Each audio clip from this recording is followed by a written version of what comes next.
Semua lapisan masyarakat, lembaga, dan kementerian berjibaku untuk menekan angka penyebaran virus corona, termasuk mengalokasikan dana khusus untuk COVID-19. Dan berikut perbincangan kami bersama Wakil Menteri Desa, Pembangunan Daerah Tertinggal dan Transmigrasi, Budi Aris Setiadi yang sudah kami rekam sebelumnya. Saat ini kita akan berbincang bersama dengan Wakil Menteri Desa, Pembangunan Daerah Tertinggal dan Transmigrasi. Pak Budi, melihat sejauh ini di tengah pandemi COVID-19, dana desa dari pemerintah sendiri sudah diberikan lampu hijau untuk dialihkan ataupun dialokasikan untuk pembangunan ataupun juga penanganan dari COVID-19. Sejauh ini bagaimana Pak dari evaluasinya? Jadi begini,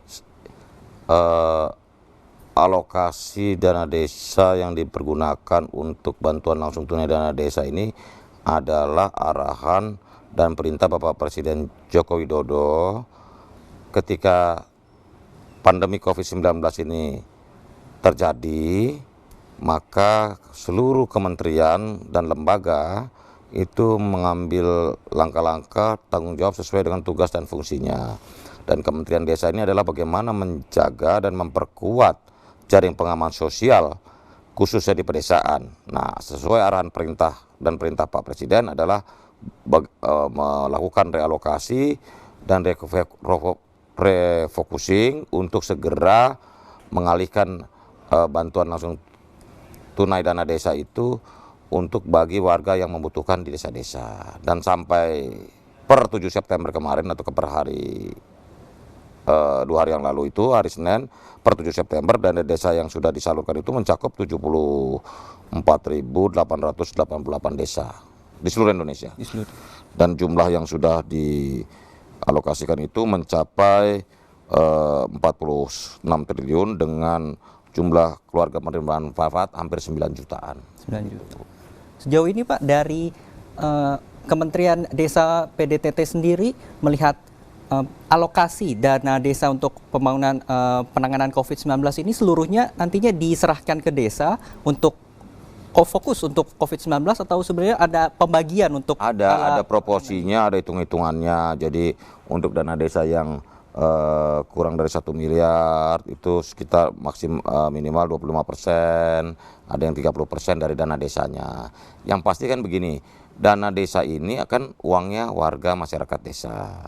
Nah, dana desa ini harus menjadi bagian dari jaring pengaman sosial di saat pandemi COVID-19.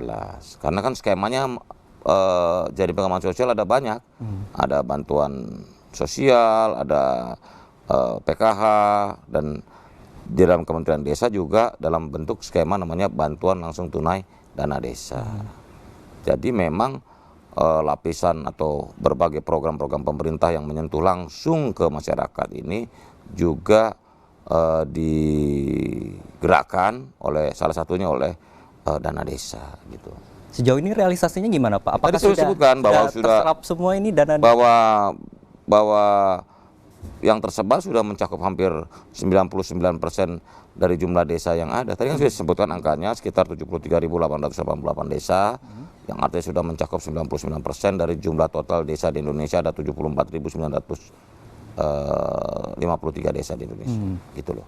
Jadi ini pencapaian menurut hemat kami, memang bantuan langsung tunai dana desa itu sangat dirasakan oleh masyarakat, khususnya masyarakat desa, karena ini dengan sendirinya bisa memunculkan, mengungkit daya beli, meningkatkan daya beli masyarakat desa. Gitu loh. Jadi ini program cash transfer, program yang langsung diberikan kepada warga desa yang membutuhkan. Begitu. Sejauh ini dari daerah ataupun desa yang menerima dana desa untuk BLT penanganan COVID-19 ini sudah cukup gitu Pak? Atau mungkin masih ada beberapa desa yang membutuhkan dana tambahan gitu melihat penanganan? Kalau soal dana tambahan atau kebijakan tambahan kan jaring pengaman sosial itu berlapis-lapis. Kan bukan hanya Kementerian Desa, ada Kementerian Sosial juga dengan berbagai program tanggung jawabnya, juga ada kementerian lain. Tetapi yang pasti seluruh desa di Indonesia ini memperoleh proporsi yang sama. Jadi gini, menurut data BPS, Badan Pusat Statistik, jumlah angka kemiskinan kita itu mencapai 6 juta keluarga. Yang itu artinya sekitar 24 juta jiwa. Kalau di average rata-rata satu keluarga 4 orang.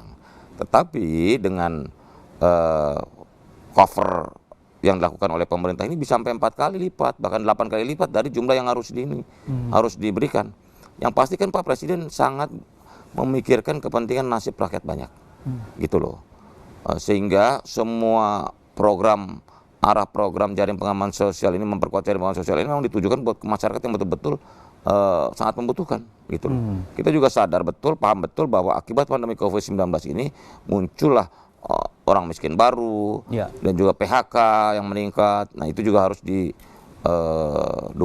dibantu, diberi perhatian oleh pemerintah sebagai bentuk negara hadir dengan memberikan bantuan-bantuan tunai, begitu loh. Kalau yang di desa, jaring pengaman sosial terkhususnya di desa lewat BLT Dana Desa, menurut hemat kami sangat tepat sasaran, sangat pas, sangat baik karena dia merupakan bagian dari program jaring pengaman sosial pemerintah, gitu. Oke. Lalu proses pengawasannya nanti seperti apa nih Pak? Karena kekhawatirannya akan ada penyelewengan gitu karena dananya cukup besar ini. Nah justru itu memang, itulah jadi tugas kita bersama, bahwa kita kan tidak bisa mengharapkan semuanya berjalan sebagaimana apa yang ideal kita lakukan. Karena itulah peran serta masyarakat, seluruh masyarakat, media, dan seluruh komponen bangsa untuk memberikan input atau laporan-laporan manakala ada penyimpangan-penyimpangan. Kita bukan berarti begini tidak kita nggak menemukan penyimpangan-penyimpangan, banyak juga di beberapa desa, misalnya di Purwakarta, di beberapa daerah gitu, uang dana desanya dipakai oleh kepala desanya dan lain-lain gitu. Tapi saya sudah tegaskan, kita sudah koordinasikan juga dengan KPK dan penegak hukum, manakala ditemukan ada berbagai pelanggaran, ya silakan aja diproses hukum.